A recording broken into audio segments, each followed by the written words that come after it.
थाना भितर आक्रमण मारपिट होती रक्तपात हो थाना भितर गोटे सुरक्षित नुह बर्तन कि आश्चर्य कथा आप कहते सब थाना गुड़ा पर बर्तमान बीजेपी कर्मी अख्तियार रे बर्तमान जदि आप विभिन्न थाना पचारे इन्स्पेक्टर किए से कहे अमुक हूँ अच्छी से आम बीजेपी कर्मी बर्तमान बीजेपी कर्मी जहाँ कहे थाना ऑफिसर उठ बसबे जो माने क्रिमिनाल तांको एसपी माने नमस्कार पकाउछुंदी मुंडिया मारुछुंदी भारतीय जनता पार्टी जो माने गुंडा श्रेणी लोक क्रिमिनाल मेंटालिटी तांको तो पुलिस सलाम ठुकुची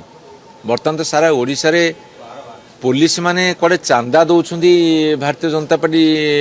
कर्मी को आ सेठी आपण थाना भितर छुरी मार कोन थाना भितर गोली मार हलानी थाना भितर थाना बाबू को मार हलानी एई भली अवस्था बर्तमान ओडिशा रे आपण कोन करिवे ये हूँ नमूना बर्तमान भारत वर्ष शासन नमूना जदि कौटी देखिए ओडिशा देखु भारतीय जनता पार्टी की केलंकरी की अवस्था कि दयन परिस्थिति साधारण जनता थाना बाबू माने उठ बस ये कहे उठ उठिले बस बसिले पैसा दियो जोगाड़ करदेले बर्तमान यही अवस्था सारा ओडिशा रे।